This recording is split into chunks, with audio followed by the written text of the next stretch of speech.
चला राघवा चला पहाया जनकाची मिथिला. मुनिजनांचा आग्रह श्रीरामांना मोडवला नाही. लक्ष्मणासह ते मुनिजनांच्या सोबत निघाले.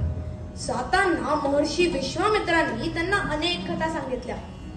मार्गात ते एका ओसाड आश्रमाजवळ आले. हा आश्रम असा ओसाड का आहे असे श्री रामचंद्रांनी विचारताच मुनिवर यांनी अहल्येची कथा सांगितली आणि त्यांनी आज्ञा दिली की अहल्येचा उद्धार करावा.